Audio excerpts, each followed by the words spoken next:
בדיוק בזמן הבר מצווה. ומאיפה רואים את זה? רואים שהיצר הרע הוא נקרא זקן וכסיל. מה זה אומר? היצר הרע, מתי שאנחנו רוצים לעשות איזה משהו לא כזה טוב, אנחנו מקבלים הנאה מיד, והוא עשיר, הוא נותן לנו מיד את התשלום, אנחנו נהנים מיד. אבל אם אנחנו רוצים לעשות מצווה, זה מקבלים את המצווה, את הזכות למצווה, מקבלים את זה בעולם הבא, וכמה מצוות מקבלים גם את הפירות פה בעולם הזה.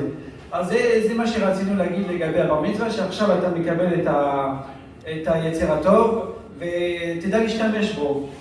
עד עכשיו לא היה מלחמה, עד עכשיו אם אתה אבא אומר לך בוא לבית הכנסת, בוא נעשה מצווה, בוא נלמד איזה משהו קטן, לא היה מלחמה, אז היצר הרע אומר רק, טוב, אין בעיה, תעשה, אבל רק מחר. אין לו בעיה היצר הרע שתעשה מצוות, אבל הוא לא רוצה שנעשה מיד, הוא אומר כן, רק מחר, כי מחר תמיד יש תירוץ. עכשיו יש מלחמה, עכשיו אצלכם, אצל כל הכיתה פה יש בר מצווה, אצלכם עכשיו יש גם יצר הרע וגם יצר הטוב, יש תמיד את המלחמה ביניהם. אנחנו נגיד משהו קטן על חודש אלול, כמו שאתם יודעים עכשיו אנחנו ממש התחלנו את הסליחות, את החודש אלול, ומה המטרה של החודש אלול? זה הקדוש ברוך הוא עכשיו הוא ממש נמצא איתנו, והוא רוצה לראות איך אנחנו מתנהגים, מה אנחנו עושים. יש אפשרות להגיד לקדוש ברוך הוא, זה כמו שבן אדם מגיע לקבלן, אתם יודעים קבלן בניין, הוא מגיע לאיש עשיר, משקיע, הוא אומר, תקשיב, אני רוצה לבנות פה בניין, 20 קומות, אני רוצה שיהיה למטה בית הכנסת, אני רוצה ואני רוצה. אוקיי, זה בן אדם אחד. יש אחד אחר שמגיע, הוא מגיע כבר עם תוכניות, מודפס, עם ארכיטקט, ממש כתבו הכל, שרטטו כל התוכניות, כתבו בדיוק איזה קומה מה יהיה, איך יהיה בית הכנסת, תמונות של המחשב, זה עוד בן אדם. יש השלישי שמגיע, הוא בנה בית קטן, ממש בקטן, והוא בנה את הבניין ממש בקטן, הוא אומר הנה זה ככה יהיה, בניתי אותו רק בקטן, עכשיו צריך את הכסף להשקיע. אצל מי הקבלן ילך עכשיו? הקבלן, כמו שאתם יודעים, הוא ילך למי שממש בנה, אפילו בקטן. למה? כי זה לא דיבורים באוויר, זה לא רק סרטוטים, הוא באמת בנה. הוא בנה משהו קטן, אבל הוא ניסה. הקדוש ברוך הוא עכשיו מסתכל עלינו, ואומר רגע, מה עם החודש האחרון? מה קורה? מה הבן אדם? מה מגיע לו השנה? כמו שאתם יודעים, כל מה שקרה לנו השנה, כל מה שקרה לכולם, הבידודים, מי שקיבל את הווירוס הזה, מי שקיבל את דברים טובים, כל זה הוחלט בראש השנה. כל זה הוחלט בראש השנה. ביומיים האלה הכל הוחלט. אז מה אנחנו צריכים לעשות כדי שנקבל את התוצאה הכי טובה, יום הדין, ממש המשפט הכי טוב, אנחנו צריכים להראות לקדוש ברוך הוא את התוכניות שלנו. אז יש כמו שאמרנו, יש זה שיגיד לקדוש ברוך הוא, כן, אני אלמד. כן, אני אלך לתפילה, אני אלך במניין. כן, אני רוצה. יש אחד אומר, כן, אני כבר כתבתי, הנה, 7 מניין, מנחה ב7 בערב, 8 ערבית, יש איזה שיעור תורה קטן, הוא רק כותב, עדיין לא עושה, אבל הוא כותב. יש אחד שאומר, אני משתדל ואני הולך באמת, הוא לפחות חודש אלול, עושה מאמץ, וממש עושה בקטן, הוא לא עושה כל השנה, אבל עושה בקטן. ומה הקדוש ברוך הוא אומר? הוא מגיע לראש השנה, הוא אומר, הנה, הוא עשה קצת, אז בוא ניתן לו שנה טובה, בעזרת השם. אז בעזרת השם, קודם כל שיהיה לכולם שנה טובה. עכשיו, מה חודש אלול עוד? חודש אלול, אז אנחנו צריכים לחשוב על עצמנו, איך אנחנו יכולים לתקן אותנו. מה זה לא בא לתקן אותנו? את המידות שלנו, אוקיי? אז איך מתקנים את המידות? הרמק, רבי משה קורדוברו, זה היה רב גדול, הוא היה המלמד של האריזל, אחד מהמורים של האריזל. האריזל זה ראש הקבלה. מה הרמ"א כתב? הוא כתב ספר, הרבה ספרים, ואחד מהספרים שהוא כתב זה תומר דבורה. בתומר דבורה, מה מביאים שם? מביאים את ה-13 מידות שהקדוש ברוך הוא מנהל את העולם. איך הוא מנהל את העולם? ומה אנחנו צריכים לעשות? אנחנו לומדים את המידות, איך הקדוש ברוך הוא מנהל את העולם, ובהתאם לזה אנחנו יודעים איך אנחנו צריכים לנהל את העולם. אז בואו היום עכשיו, לכבוד יאיר ומשפחת מור, אנחנו נדבר רק על המידה הראשונה, ממש עוד דקה. מה המידה הראשונה? מי אל כמוך. מי אל כמוך זה המידה הראשונה, זה בסוף מיכה, יש את 13 מידות, וזה המידות שהקדוש ברוך הוא מנהל את העולם. מה זה מי אל כמוך? אנחנו כדי להסביר את זה ונבין את המידה, אנחנו נספר סיפור קטן. יש איזה בניין מגורים. בבניין מגורים יש הרבה משפחות, ברוך השם. יש למטה משפחת כהן, אוקיי? בקומה הראשונה משפחת כהן, ובקומה שלישית משפחת לוי, אוקיי? מה קורה? משפחת לוי, ברוך השם, מגיע להם שמחה. הם חיתנו אחד מהבנות, אוקיי? בת אחד התחתנה. עכשיו רוצים לעשות שבת חתן ושבע ברכות. אז מה עושים? בבית זה קצת צפוף, אז אמרו בוא נעשה בחצר של הבניין. מה עשו? אמרו אוקיי, אז בחצר של הבניין הביאו כיסאות, הביאו שולחנות, התחילו לערוך את השבע ברכות, והם רצו קצת שמחה. אז הביאו את הדי-ג'יי שלנו נתנאל, הביאו אותו, ואמרו צריך לחבר את הרמקולים האלה, נכון? צריך לחבר אותם. איך מחברים אותם? לחשמל. הם מקומה 3, החוט לא מגיע, אז אמרו למשפחת כהן, שלחו איזה ילד למשפחת כהן, קומה הראשונה, אמרו, שלום, שכן שלנו, משפחת כהן, בואו נחבר אצלכם את החשמל לרמקולים, אנחנו רוצים קצת שמחה, יש לנו שבע ברכות.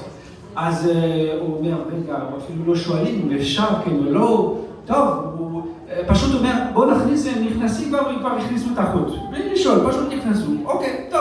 המשפחת כהן שמח, הוא אומר, ברוך השם, עוד שמחה בעם היהודי, יש איזו חתונה, ברוך השם, הכל מצוין. אז הם מתחילים את הערב, ועושים שבע ברכות, 7, 8, 9, ברוך השם, יש שמחה, יש אוכל, יש משפחה, יש ריקודים, יש ילדים, הכל מצוין, ברוך השם. עכשיו מתקדם השעה, 10, 11, 12, ויש מלא מוזיקה. כמו שראיתם, נתנאל לכם, הוא עשה מוזיקה, ככה עד 12, עד 1, עד 2, המשפחת כהן, הוא שומע את המוזיקה הזאת, הוא לא יכול לישון, כל המשפחה שלו לא יכול לישון. מה קורה? הוא אומר לאשתו, רגע, עוד 3 שעות יש לי סליחות, נכון? סליחות ב4, אחרי זה יש לי נץ, אחרי זה יש לי את הדף היומי. מה קורה פה? איך אני אישן? אני לא יכול לישון. יש את הרעש בחוץ. אשתו אומרת, אבל יש לנו פתרון פשוטה. בוא נתקשר אליו, למשפחת לוי. התקשרו למשפחת לוי, אבל השמחה אומר, כן, ביי. כל פעם מנתק לו. הלו, כן, אפשר לנתק את המוזיקה? כן, ביי. הוא מנתק לו. מה אומר המשפחת כהן לאשתו לבעלה? אומר, תקשיב, יש לי פתרון פשוטה. בואו נוריד את החשמל מהשקע. כבר לא יהיה חשמל, אין חשמל, אין רמקול, אין רק עוד מוזיקה. אנחנו יכולים לישון ומחר יש סליחות, הכל טוב ברוך השם. מה עושים? הוא חושב, הוא אומר רגע, מה למדנו? מי אל כמוך? מה זה מי אל כמוך? עכשיו חוזרים, סיימנו את הסיפור. עכשיו חוזרים למידה, מי אל כמוך? מה הקדוש ברוך הוא עושה איתנו? הוא, כמו שאתם יודעים, הקדוש ברוך הוא מחיה אותנו כל רגע ורגע. כל רגע הנה אנחנו עומדים, הוא מחיה אותנו. הוא נותן לנו אפשרות לנשום, ממש כל רגע. אתם יודעים, אני מכיר במשפחה, שיש לו איזו בעיה של סכרת. אתם יודעים מה זה סכרת? סכרת זה אם אנחנו אוכלים איזה משהו פחמימות, סוכר, אנחנו מקבלים את זה בגוף, והגוף שלנו אוטומטית, אנחנו לא יודעים את זה, אוטומטית, זה רק דוגמה אחת כמובן, אוטומטית יש הלבלב מייצר אינסולין, והאינסולין מגיע לדם, וזה מוריד את רמת הסוכר. ואתם יודעים שאם הוא הביא יותר מדי אינסולין, או אין מספיק סוכר, הוא מביא אינסולין הפוך, יש משהו שנקרא הפוך, כדי לא להיות בהיפו, והבן אדם מרים את הסוכר בגוף, זה אוטומטית. עכשיו, מי שאין לו את זה, הוא צריך להסתדר עם האינסולין ידני. עכשיו, למה אני מספר את זה? כי אנחנו לא רואים את זה, כי יש לנו שגרה, אנחנו קמים בבוקר, הכל בסדר, הגוף שלנו עובד, ברוך השם. אבל אתם יודעים, בתוך הגוף כמה דברים יש, כדי שהגוף פועל כמו שצריך. אתם יודעים כמה דברים, הסוכר זה רק דוגמה אחת, אבל על זה שאנחנו נושמים, על כל דפיקת לב, כל מה שקורה הקדוש ברוך הוא מחיה אותנו פשוט. ומה? הוא נותן לנו את הנשמה שלנו, הוא נותן לנו את הנשמה, כל בוקר מחזיר לנו את הנשמה, ממש עם הרבה כוחות, ברוך השם, אנחנו מביאים לו את הנשמה עייפה, בערב הוא מחזיר לנו. זה אומרים לו תודה, אבל מה? לפעמים מה אנחנו עושים? אנחנו לא עושים כמו רצונו. מה זה אומר? הוא רוצה שנעשה מצוות, הוא רוצה לטובתנו שנעשה מצוות, אבל לפעמים אנחנו לא הולכים בכיוון שלנו, לפעמים אנחנו עושים דברים יותר שליליים, עושים עבירות. ומה הקדוש ברוך הוא עושה? הוא למרות את העבירות שלנו, הוא ממשיך להחיות אותנו, ממשיך לתת לנו חיים, לתת לנו הכל, ועל זה אנחנו צריכים להגיד לו תודה לקדוש ברוך הוא, כי זה המידה, זה ככה הוא מתנהג. אז מה אנחנו צריכים ללמוד בזה? המידה הזאת, שאם אנחנו עושים טובה לבן אדם, אוקיי? ועם הטובה הזאת הבן אדם מחזיר לנו ברעה, אנחנו צריכים להמשיך את הטובה. כמו שהקדוש ברוך הוא ממשיך להחיות אותנו, אנחנו צריכים להתנהג אותו דבר. זה היה הדבר תורה הקטן על המידות, וכמו שאתם יודעים, זה פרשת שופטים ושוטרים, יש עבור כל הכניסות, החז"ל דרשו שעבור כל כניסה שיש על הפנים, אנחנו צריכים לשים שוטרים ושוטרים. מה זה אומר? לדוגמה, יש לנו את האוזניים, יש לנו את האף, את העיניים, את הפה. אנחנו צריכים לשים מחסומים. מה זה אומר? אוזניים, כמו שאתם יודעים, אנחנו צריכים לשמוע דברי תורה, ולדוגמה, שירי נשים, אסור לנו לשמוע, זה אסור לנו. אוקיי? זה דבר אחד. עיניים, אנחנו צריכים להסתכל על דברים של קדושה, וכמובן, אנחנו, כמו שאתם יודעים, גרים בנתניה, אנחנו צריכים לשמור את העיניים. אם יש דברים פחות צנועים, אנחנו צריכים לקחת דרך אחרת. זה דבר שני. האף, אסור לנו לנשום בושם של נשים, אתם יודעים? אם אתם נכנסים למעלית ויש אישה שיוצאת עם בושם, אסור לנשום, אסור.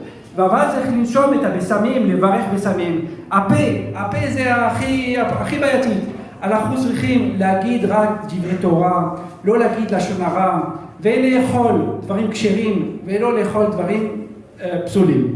טוב, אז שיהיה לנו הרבה מזל טוב למשפחת מור, בשורות טובות, וזהו. חזק וברוך.